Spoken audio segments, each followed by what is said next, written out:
Buenos días. Hoy se celebra la solemnidad de la Inmaculada Concepción de la Santísima Virgen María. Del libro de Génesis capítulo 3, 9 en adelante. Después de que el hombre y la mujer comieron del fruto del árbol prohibido, el Señor Dios llamó al hombre y le preguntó: ¿Dónde estás? Adán le respondió: Oí tus pasos en el jardín, tuve miedo porque soy desnudo y me escondí. Entonces Dios le dijo: ¿Y quién te ha dicho que estabas desnudo? ¿Has comido acaso del árbol que te prohibí comer? Adán respondió: La mujer que me diste por compañera me ofreció del fruto del árbol y comí. El Señor Dios dijo a la mujer: ¿Por qué has hecho esto? La mujer repuso: La serpiente me engañó y comí. Entonces dijo el Señor Dios a la serpiente: ¿Por qué has hecho esto? Serás maldita entre todos los animales y entre todas las bestias salvajes. Te arrastrarás sobre tu vientre y comerás polvo todos los días de tu vida. Pondré enemistad entre ti y la mujer, entre tu descendencia y la suya, y su descendencia te aplastará la cabeza, mientras tú tratarás de morderle el talón. El hombre le puso a su mujer el nombre de Eva, porque ella fue la madre de todos los vivientes.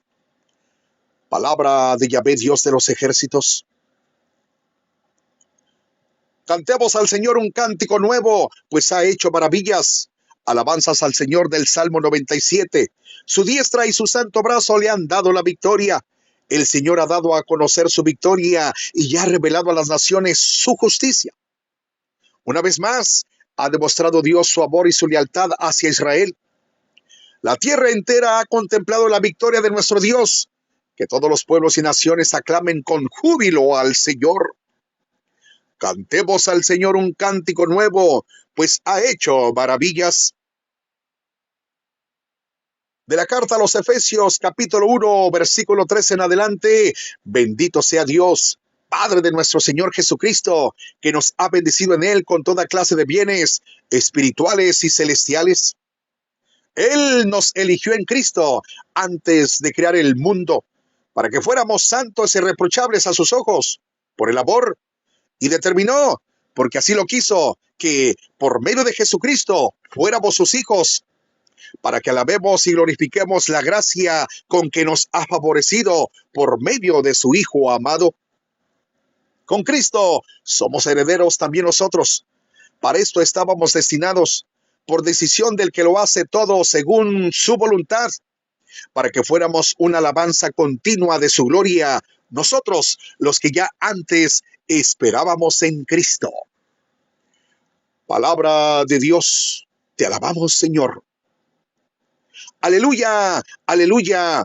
Dios te salve María, llena eres de gracia, el Señor está contigo, bendita tú entre todas las mujeres. San Lucas 1:28, aleluya, aleluya. En la proclamación del Santo Evangelio según San Lucas capítulo 26, mejor dicho, capítulo 1, versículo 26 al 38, en el nombre del Padre, del Hijo y del Espíritu Santo. Amén. En aquel tiempo, el ángel Gabriel fue enviado por Dios a una ciudad de Galilea llamada Nazaret, a una virgen desposada con un varón de la estirpe de David, llamado José. La virgen se llamaba María. El ángel entró a donde ella estaba y le dijo: Alégrate, llena de gracia, el Señor está contigo. Al oír estas palabras, ella se preocupó mucho y se preguntaba qué querría decir semejante saludo. El ángel le dijo: No temas, María, porque has hallado gracia ante Dios. Vas a concebir y a dar a luz un hijo, y le pondrás por nombre Jesús. Él será grande y será llamado Hijo del Altísimo. El Señor Dios le dará el trono de David, su padre, y él reinará sobre la casa de Jacob por los siglos, y su reinado no tendrá fin. María entonces le dijo al ángel: ¿Cómo podrá ser esto, puesto que yo permanezco virgen?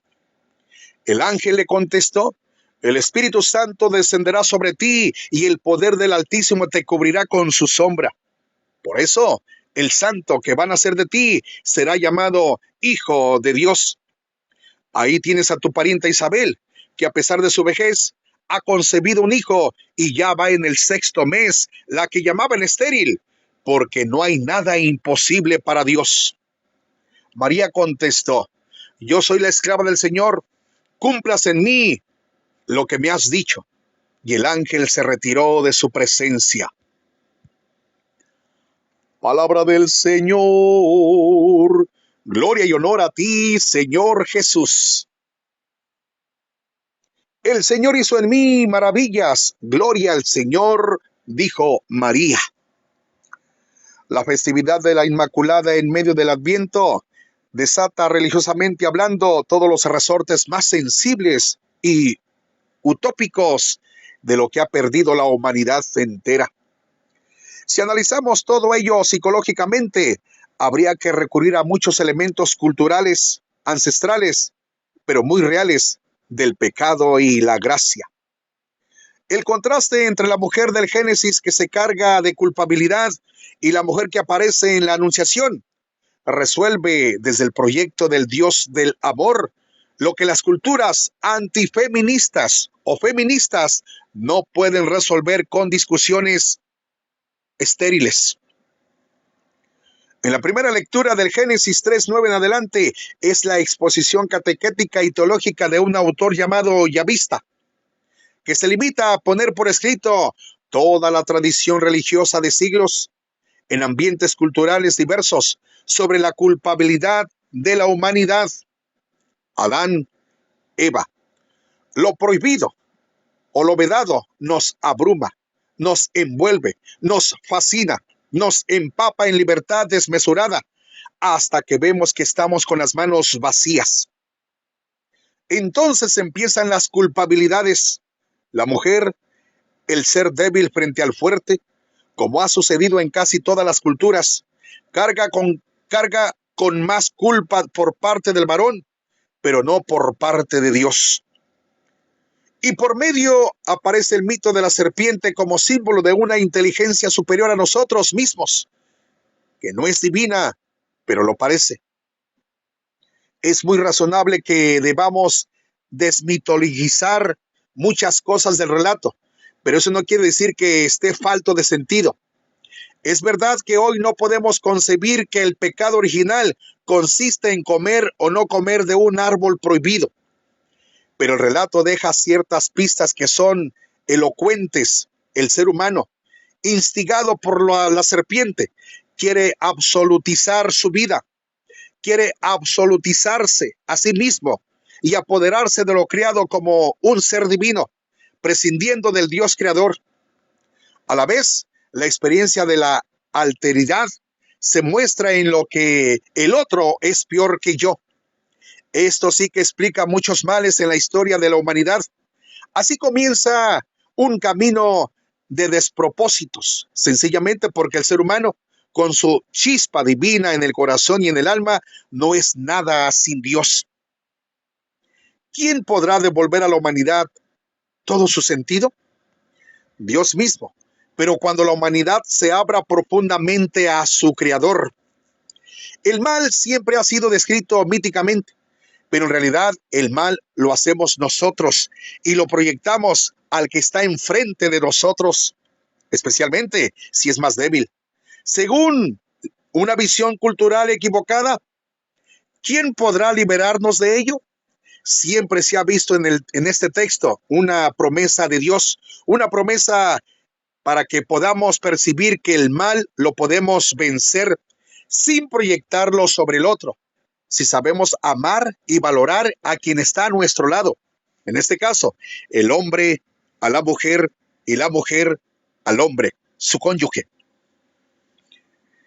La segunda lectura se toma del himno de Efesios. Los himnos del Nuevo Testamento se cantaban como confesiones de fe en alabanza al Dios Salvador, que por Jesucristo se ha revelado a los hombres.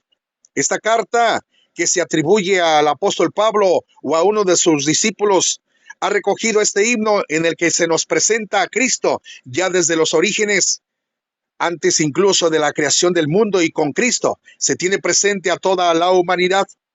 Se alaba a Dios porque en Cristo nos ha elegido para ser santos y sin tacha, en el amor y por medio del amor de Dios.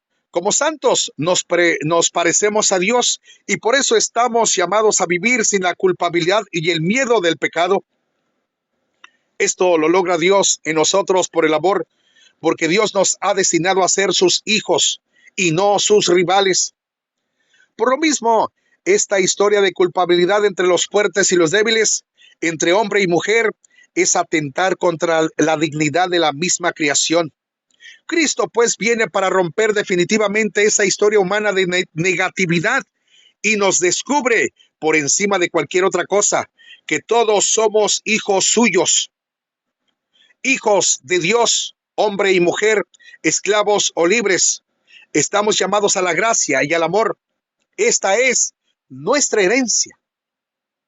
Mientras que en el Evangelio de la Anunciación es sin duda el reverso de la página del Génesis. Así lo han entendido muchos estudiosos de este relato maravilloso lleno de feminismo y cargado de símbolos. Aunque aparentemente no se usen los mismos términos, todo funciona en él para reivindicar la grandeza de lo débil de la mujer, para mostrar que Dios, que había creado al hombre y a la mujer a su imagen y semejanza, tiene que decir una palabra definitiva sobre ello. Es verdad que hay páginas en el mundo de la Biblia que están redactadas desde una cultura de superioridad del hombre sobre la mujer, pero hay otras, como este Evangelio, por ejemplo, que dejan las cosas en su sitio. Cuando Dios quiere actuar de una forma nueva, extraordinaria e inaudita para arreglar este mundo que han manchado los poderosos, entonces es la mujer la que se abre a Dios y a su gracia. Se han hecho y se pueden hacer muchas lecturas de este relato asombroso. Puede ser considerado como la narración de la vocación a la que Dios llama a María, una muchacha de Nazaret. Todo en esta aldea es desconocido. El nombre, la existencia e incluso el personaje de María. Es claro que desde ahora Nazaret es punto de clave en la historia de la salvación de Dios. Es el comienzo, es verdad, no es el final, pero los comienzos son significativos. En el libro de Génesis, los comienzos de la historia de la humanidad se manchan de orgullo y de miedo, de acusaciones y de despropósitos. Aquí, en los comienzos del misterio de la encarnación, lo maternal es la respuesta a la gracia y abre el camino a la humanización de Dios. María presta su seno materno a Dios para engendrar una nueva humanidad desde la gracia y el amor. ¿Cómo? Sí, entregando su ser humano a la voluntad de Dios. Querer decir más sería entrar en una elucubración de conceptos y afirmaciones dogmáticas que nos alejarían del sentido de nuestro relato. El relato tiene todo lo mítico que se necesita para hablar de verdades profundas de fe. No debemos ser demasiado piadosillos en su interpretación. En realidad todo acontece de parte de Dios, pero no en un escenario religioso. Por eso es más asombrosa esta narración que, sin duda, tiene de histórico lo que le sucede a María en su vida. Ella es una criatura marginal que ha sido elegida por Dios, y esto es tan real como histórico. Su hijo será también un judío marginal. Es un relato que no está compuesto a base de citas bíblicas, pero sí de títulos cristológicos. Grande, hijo del Altísimo, recibirá el trono de David su padre. Todo eso es demasiado para una muchacha de Nazaret, y todo ocurre de distinta manera a como ella lo había pensado. Ya estaba prometida a un hombre, desposada con un hombre de la estirpe de David llamado José. Ella pensaba tener un hijo, claro, pero que fuera grande, hijo del Altísimo y Rey. Mesías en este caso iba más allá de sus expectativas. Pero sucede que cuando Dios interviene por medio del Espíritu, lo normal puede ser extraordinario, lo marginal se hace necesario. Esa es la diferencia entre fiarse de Dios, como hace esta joven de Nazaret, o fiarse de una serpiente, como hizo la mítica Eva. María de Nazaret, pues, La llena de gracia está frente al misterio de Dios, cubierta por su Espíritu, para que su maternidad sea valorada como lo más hermoso del mundo. Sin que tengamos que exagerar, es la mujer quien más siente la presencia religiosa desde ese misterio maternal. Y es María de Nazaret, de nuestra carne y de nuestra raza, quien nos es presentada como la mujer que se abre de verdad al misterio de Dios Salvador. Ni los sacerdotes, ni los escribas de Jerusalén podían entenderlo. La llena de gracia, con su respuesta de fe, es la experiencia primigenia de la liberación del pecado y de toda culpa. Dios se ha hecho presente, se ha revelado, a diferencia del Sinaí, en la entraña misma de una muchacha de carne y hueso. No fue violada, ni maltratada, ni forzada, como otras como ella lo eran por los poderosos soldados del Imperio Romano que controlaban Galilea. Fue el amor divino el que la cautivó para la humanidad. Por eso, en un himno de San Efraín IV, se le compara con el monte Sinaí, pero el fuego devorador de allí y la llama que los serafines no podían mirar, lo han quemado. Esta teofanía divina es otra cosa, es una manifestación de la gracia materna de Dios por medio de María.